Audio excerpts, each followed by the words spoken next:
My name is Ernesto Bejarano. I'm a married man. I have 2 kids. I live in San Jose, California. I work for Santa Clara County. I have 2 dogs. They're both Chihuahuas. One is a male Chihuahua. His name is Max, and he's outside right now. You may have even heard him barking. I also have a female dog whose name is Luna. I've had numerous dogs. I've had guinea pigs, I've had turtles, I've had lizards. Right now, the dogs that I have is the first time that I've had dogs that are smaller toy breed. I would recommend adoption for the obvious reason that there are many animals, dogs in this case, that for whatever reason are given up for adoption and are just kind of languishing in a pretty sad situation. I would recommend helping at least one of those dogs. In our case, we helped 2 of them. When we brought ours home, it was kind of apparent that they might not have come from a good home because they were somewhat aggressive or very timid, as if they had been maybe had some physical abuse that they'd experienced. Over time, as we've had them and treated them differently, now they've kind of adapted to our family and they don't really show those signs. But again, I think it's just obvious that rescuing an animal from a rescue center potentially is really, like, it's not just the word rescue, you're actually rescuing them from a situation that was not good for them. I think pets change the home environment because prior to having Max and Luna, we did have another dog, a Labrador Retriever, who we had for 13 years. And we eventually had to put him to sleep because he was just old.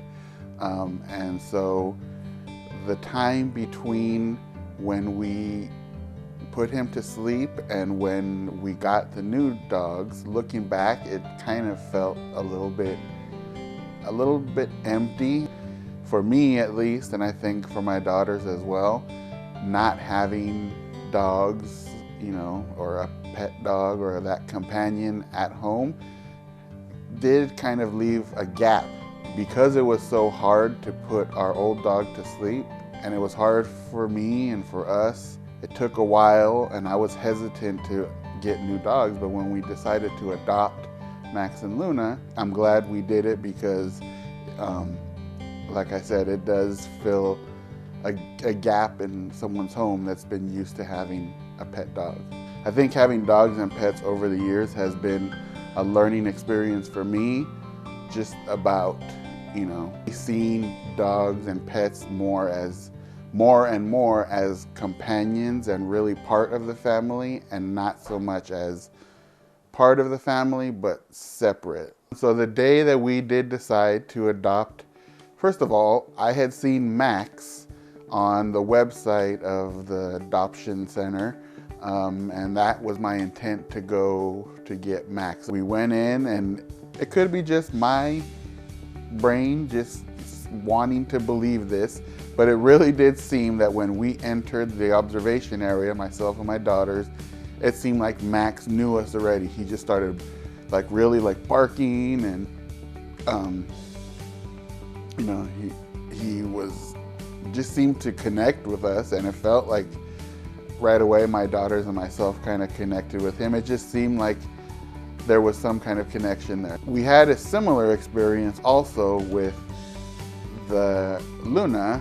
So as we were processing the paperwork for Max, and we were just kind of walking around, we entered the area where Luna was, and she right away just started, seemed like she was a timid, scared little puppy. She was a puppy then, but she came out of her little timid area and just kind of was really licking on my daughter's finger, and really, I know it was probably puppy-like behaviors anyway, but it just seemed like there was a connection. And so we decided that we would have 2 because we had done research and we kind of knew that Chihuahuas can sometimes do well together. So the place made us take the 2 dogs, Max and Luna, to a little play area, and they just wanted to make sure they could do well together. So we had them there for 15 minutes, half hour, just playing, and they did fine together.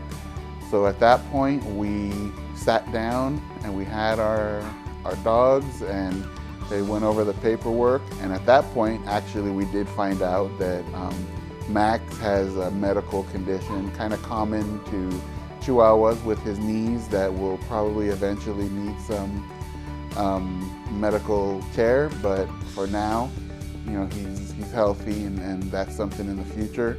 So we got all the paperwork, all the adoption papers, we paid a small fee, and they were ours, and we brought them home. And of course, I immediately went onto Amazon and just started spending all kinds of money on pens and leashes and collars and toys and stuff, because I knew that we were starting a new adventure with some new pet dogs, and we needed to get set up for that. Whether they're coming from an adoption place or a breeder, they're just born and they live with some people and then they live with some other people or whatever, because our dog Pocho, who we had prior to these two dogs, we got him from a breeder, and he, you know, it was a completely different experience. He was much more expensive, and the process to get him when he was a puppy and all of that process was very different than adopting. But even though the process was different and the costs were different and everything, Pocho was still Pocho, and it didn't matter where he came from. He was who he was, and I love and value my dogs that I've rescued as much as the ones that I got from a breeder. So my thing is basically, why not rescue some dogs because they're going to be a part of the family anyway, just like the dog from a breeder will be. However, that breeder dog, he'll find a home, you know, regardless. But the dogs that need to be rescued are the ones that we see running out in the street, or, you know, skinny and not having enough food, digging out garbage and stuff. So might as well make that dog your pet, your companion, your family member, and because at the end of the day, like I said, they're still going to be part of your family, no matter where they came from.